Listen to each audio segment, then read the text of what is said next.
Yo, what is up, my beautiful people? If you saw my last video, you would know that clamshell handhelds have a special place in my heart.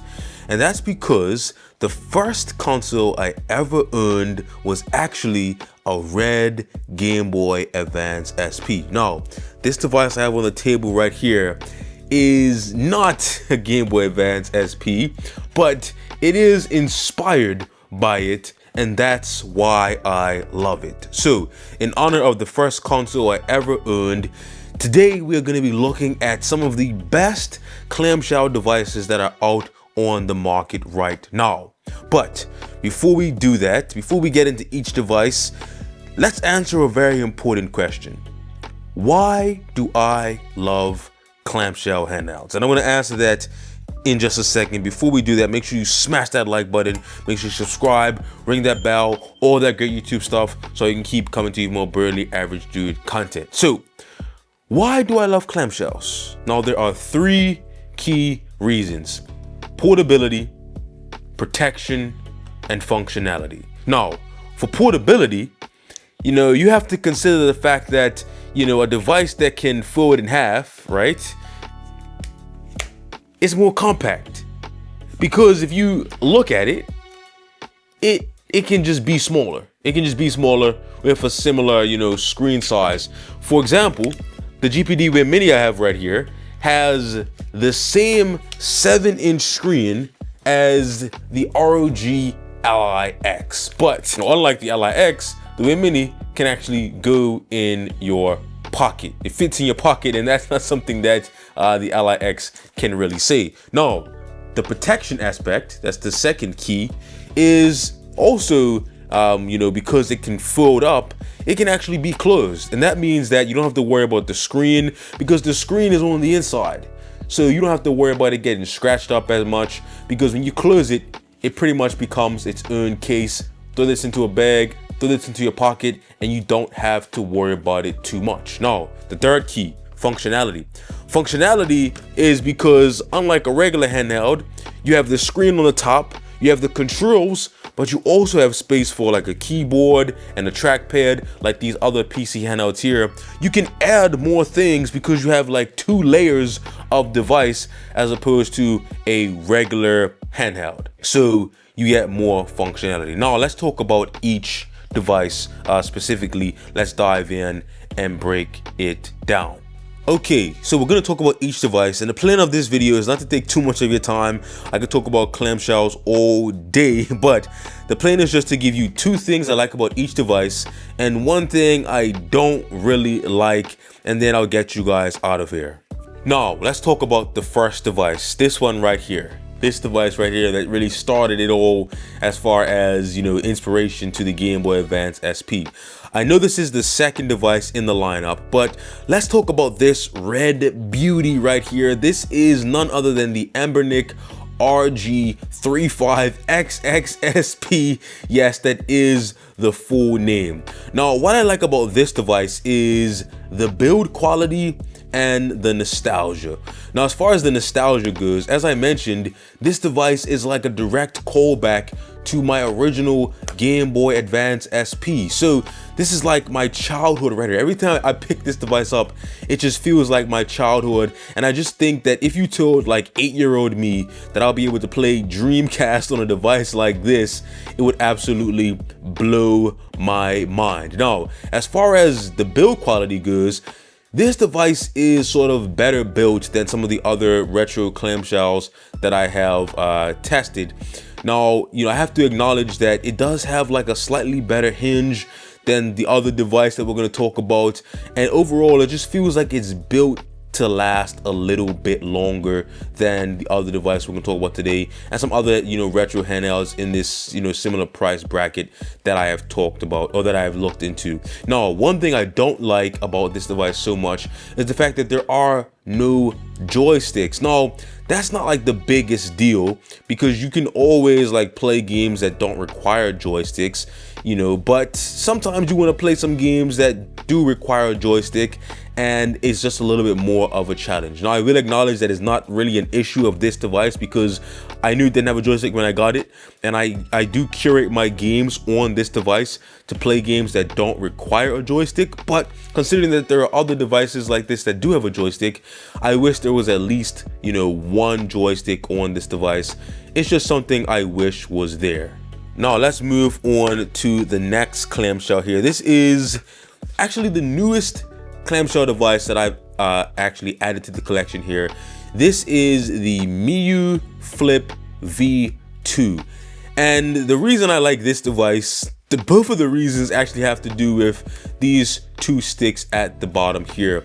Now, of course, you may think that that's the one reason, but I actually have it as two reasons, because there's two different reasons why I like having these two joysticks. One is the fact that it opens you up to play a wider range of games more effectively compared to the SP. Now, I'm not talking about, you know, Cyberpunk or anything like that, you know, dual stick action, like, you know, heavy gaming. You technically can do that with PC streaming, but I'm talking about retro systems that have a joystick. I'm talking about your Dreamcast. I'm talking about, you know, PSP. I'm talking about, you know, N64. You know, I must note that you can play games from those systems on this device, but it's just, you know, much harder. You're not going to be playing many, you know, 3D games where you have to rotate in a 3D world. It's just much harder to play without a joystick. No, the joystick is great for controlling, like, sort of like your character, but it's also great for another reason, and that is because you can use the joystick for Nintendo DS. And what I mean by that is that you can actually use the joystick to move the stylus in the game. So you move the joystick and it moves the stylus, and you can program a button. I have like the R3 and L3 to like click in the stylus because it doesn't have a touch screen, but you can use the joystick to still play DS games that require you to interact with that stylus, which is a game changer in my opinion. Now, the one thing I don't like about this device is the fact that the build quality just isn't that great. Like, it feels kind of like, I don't know if you can hear this, but it just feels kind of like cheap. It feels like it's not really built to last. Now, I will say that my device doesn't have any issues, but there have been reports with the Miyoo Flip having some issues with the hinge breaking. Now, mine hasn't broken yet, but even the V2, which was supposed to solve the hinge issue, has still had reports of the hinge breaking. So I'm not so confident about this hinge lasting long term, but you know, I can't say that I have experienced it breaking, but it just feels like it's not really built to last, and only time will tell. But that's just something I don't like. It just feels more like a toy. Even though it hasn't broken, it feels like more cheap. It's hard to explain. I know that's kind of nitpicking at a device that, you know, is less than $100, but it just feels less premium, I guess. It just feels less well built when I compare these two devices. This one feels more cheap than this one. It's hard to explain. This one just feels more solid, feels more sturdy, feels more like confident. When you close it, it just feels like a more solidly built device. Hard to explain, but if you ever felt one, you probably know what I mean. Now, moving on to the next device. We're moving up the line here. We're taking a big leap forward now, moving up to the big dogs. It's time to step up to the big dogs, the handheld PCs. Now, these devices take a huge leap forward in performance and potential, and we're going to talk about them briefly. I made a bunch of videos about all these devices, even the newest kid on the block, the G1. We'll talk about that. We're not going to waste too much of your time, you guys. Like I said, I want to get you out of here, but looking at the Win Mini, starting with the Win Mini, the two things I like about this device is the portability and the power ratio. Now, these two things go hand in hand. And what I mean by that is that this is the most powerful device that you can get in like this small, tiny form factor. This has the power to rival all of the best handheld PCs on the market. And look how small this thing is. This thing can fit in your pocket. It's like two of these, right? It's like having just two of these, right? It's like two of these, but it's like 20 times as powerful. So like the ratio is like 10 to 1 when you compare it to something like this, right? Would you rather have this in your pocket or this in your pocket and get 20 times the performance or something like that, I think it hands down the Win Mini has to be just amazing in the performance and power ratio, because having this much power in such a small form factor is really unmatched. Look what I hold this thing. This thing is like a phone. Like, this is my phone here, the Galaxy Fold 6. Look at that. It's like the same form factor in my hand, and this is a phone, and this is a whole PC that can play like Cyberpunk and Elden Ring at decent settings. Like, this is, it's just crazy the level of power and performance in this tiny footprint. Now, with that tiny footprint comes some compromises. One thing I don't really like about the Win Mini is the battery size. It's only around 44 milliamp hours. It's like the smallest battery of like any, you know, PC handle that's in my current lineup right now. 44 watt hours. It's not very impressive on the battery side, but for the trade-off of portability, I think it is a decent trade-off, and they really put as big as a battery as they could possibly fit in there. So I kind of give them a pass, but it would be nice to, you know, have a bigger battery, or at least something to sort of increase the life here, but I can't really knock them in that regard. Now, moving up the line to the latest and greatest clamshell in my collection here in the PC front. This is none other than the G1 from ONEXPLAYER. Now, the G1, we're taking things up a bit in the size department. I do get that. But what I love about this device is the display and the input options. Now, this thing right here has a beautiful 8.8 inch 144 hertz display, which is just absolutely amazing for a game. And I mean, this display is just awesome, you guys. You should check out my last video where I did some gameplay here. This thing truly looks amazing. It's essentially the same display from the Legion Ghost. If you've ever seen one of those, you have a sense of what it's like. But they actually did some calibration on this display, worked some magic. It actually looks slightly better than even the Legion Go, if you can believe that. I'm not trying to glaze it or anything, but they put some work into it, and it looks amazing for this display here. I know it's not OLED or anything like that, so I know I'm gonna get some people in the comments saying it's not OLED, so it must be garbage. No, it is still a great display. Even though I would love to see OLED, this display is awesome. Now, for the input options, this thing is actually great. It has all the controls that you would expect, you know, and the controls actually do feel great. It feels much better in the hands than people would think. Like, this grip here, this size is pretty thick, and it actually feels good in the hands. I know some people won't believe me, but this thing actually feels good in the hand, you guys. I would not lie to you about ergonomics. Ergonomics is one of the most important things I look for in a handheld device, and this thing actually feels good in the hands. But not only does it have the controls, which are great, it has this full-size trackpad here. So this whole bottom section here is a trackpad. Like, you can slide your finger from one end to the other, and this whole entire surface down here is a trackpad. Then it has this capacitive keyboard, which you can actually do some reasonable thumb typing here. And also, it has another keyboard that can attach here with these pogo pins. I don't know if you can see these pogo pins here, but you attach this keyboard here. Now you have a physical keyboard that uses those pogo pins for direct connection, or you can set it down and you can take this keyboard off, and it will connect over Bluetooth. So this thing can switch modes, you switch it on, and now it can connect over Bluetooth, and now you're ready to go. You're rocking, you're rolling, you have your thing in a more ergonomic position, and you are good to go, you guys. So this thing has some amazing input options. I really do love how they set this thing up here with the removable controller. So it's there, I mean, removable keyboard. So it's there when you need it, it's not when you don't need it, and you are good to go. You have some options there. Now, one thing I don't really like about this device is the fact that it has a native portrait display.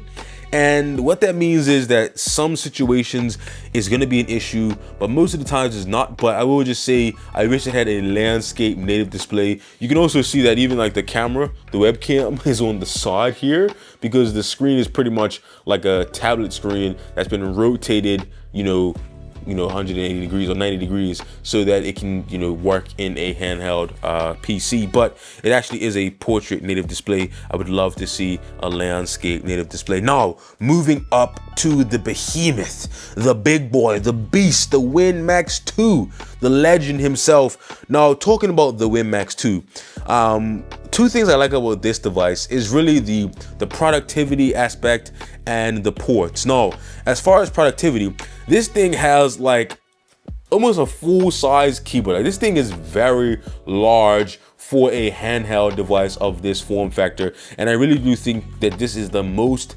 comfortable, most usable keyboard for a clamshell PC. Like, this thing can really replace your laptop if you needed it to. It absolutely can do that. So for productivity, this thing is really unmatched. A nice large trackpad here up top, a 10.1-inch display. Now it's only 60 hertz.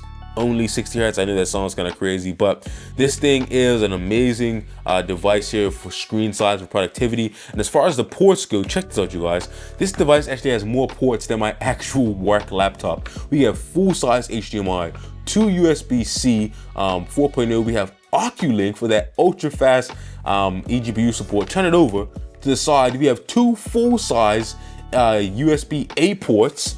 Other side, we have a full-size SD card, micro SD card. Flip it to the back. Not only do we have a full-size SD inside, we have another slot for a 2230 SSD, and then another slot for a 4G LTE module, so you can take this thing on the go and get service anywhere in the world. This thing is a powerhouse. This thing has more ports than my actual laptop, you guys, and it is unmatched. And with these SSDs, you can have like up to 12 terabytes of fast internal storage in this thing. It's just absolutely insane. This thing is a beast, and it is unmatched in the sort of clamshell world as far as ports and productivity. Now, with all that being said, one thing I don't like so much about the Win Max 2 is that for such a large device, as you can see here, it has pretty small controls, like tiny joysticks. Even the buttons are like the same size as the Win Mini. Like, considering that this device is like 2.5 times the size, to have the same size controls is pretty egregious in my opinion. It's usable, but I just wish it had larger controls. Now, I know compromises had to be made to fit everything, but it's still something I don't quite like. I wish the controls were slightly larger. But you know, there you have it. These are some of the best clamshell gaming devices you can get your hands on right now, all the way from retro inspired handhelds to full-blown PC powerhouses. It's really wild to see how far we've come in not only the computer space, but the handheld space, the clamshell space. It really is a marvel of technology to see these things. But you know, I know there's more out there. So if I missed any of your favorite clamshells, drop it in the comments down below. I want to hear what you're rocking and what device you think deserves a bit more attention. I know there are some prominent clamshells that I left out, so make sure you let me know in the comments down below. Now, also, let me know which device stood out to you. Was it the Game Boy Advance SP inspired device here? Was it the new kid on the block, the G1? My favorite, actually, I'll put that out there. My favorite clamshell right now is the G1. Or was it, you know, the Win Max 2 with this behemoth of the device here? Let me know down in the comments down below, and you know, let me know what you want to see me cover next. Now, if you made it all the way to the end, if you made it to this point in the video, type Clam Squad in the comments down below. Type Clam Squad so I know you made it to this point in the video, and I'll make sure to check that to see who all the real ones are. Now, as always, make sure you smash that like button, make sure you subscribe, ring that bell so I can come to you with more Barely Average Dude content. As always, I'll catch you guys in the next one. Just look at this, you guys. Just look at this. What a time to be alive, man. Clamshell really is a way of life. Anyway, catch you guys in the next one. Peace.